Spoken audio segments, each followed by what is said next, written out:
അപ്പോൾ നമ്മളൊക്കെ യാത്ര തുടങ്ങിയൊരു സമയമുണ്ട്. അതായത് യാത്ര അങ്ങനെ പറയാൻ കഴിയില്ല, അതായത് ഈ ചെറിയ ചെറിയ പോക്കുകളൊക്കെ വീക്കെൻഡ്സിൽ പോവുക. അങ്ങനെ അന്നും നമുക്കൊരു കിട്ടാക്കനി പോലെ ഉള്ളത് ഒരു നോർത്ത് ഈസ്റ്റ് ഒക്കെയാണ്. നോർത്ത് ഈസ്റ്റ് അല്ലെങ്കിൽ കശ്മീർ, നോർത്ത് ഏരിയകളൊക്കെ, മണാലി. അപ്പോൾ ആദ്യമായിട്ട് നമ്മൾ കേരളം വിട്ട് അങ്ങോട്ട് പോകുന്നത്, അല്ലെങ്കിൽ ഡൽഹിയും കഴിഞ്ഞൊക്കെ പോകുന്നത് മണാലിക്കൊക്കെയാണ്. അപ്പോൾ ആ സമയത്ത് നമ്മളെ ഞാൻ അങ്ങനെ ജസ്റ്റ് ക്രിറ്റിക്കലി ഇന്നങ്ങനെ ആലോചിക്കുകയാണ്, അന്ന് നമ്മളെ യാത്രയെ പ്രചോദിപ്പിച്ച് എന്താണെന്നിങ്ങനെ നമ്മൾ ആലോചിക്കും. അപ്പോൾ എനിക്കിങ്ങനെ ആലോചിക്കുമ്പോൾ തോന്നുക അത് ചിലപ്പോൾ സോഷ്യൽ മീഡിയേൻ്റെ ഒക്കെ ഒരു ഇൻഫ്ലുവൻസ് ആയിരിക്കും. യാത്ര ചെയ്യുക, അതിലൂടെ കിട്ടുന്ന എന്തോ ഒരു എക്സ്പീരിയൻസ്, ഭയങ്കര മൂഡ്, അങ്ങനെ ഒരു ഭയങ്കര വൈബാണ്. അപ്പോൾ അങ്ങനെ അങ്ങനെ അങ്ങനെ പോയിക്കൊണ്ടിരിക്കുന്ന ഒരു ടൈമിലാണ് നമ്മൾ കോളേജിൽ നിങ്ങൾ വരുന്നത്. അപ്പോൾ അന്ന് ദിക്കും ദിക്റും എന്ന് പറഞ്ഞ ഒരു പരിപാടിക്ക് നിങ്ങൾ സംസാരിക്കുന്നത്.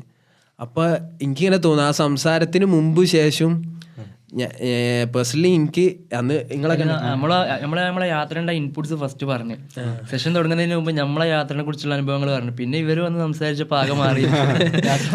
അവ നമുക്ക് ആകെ ഇങ്ങനെ മാറിപ്പോയി. അതായത് മാറിപ്പോയി മീൻസ് പോസിറ്റീവ് സെൻസിലാണ്. അതുവരെ നമ്മൾ യാത്രനെ കണ്ടതും അതിന് ശേഷം അതുമുതൽ നമ്മൾ യാത്രയെ മനസ്സിലാക്കിയതും തമ്മിൽ നല്ല വ്യത്യാസമുണ്ട്.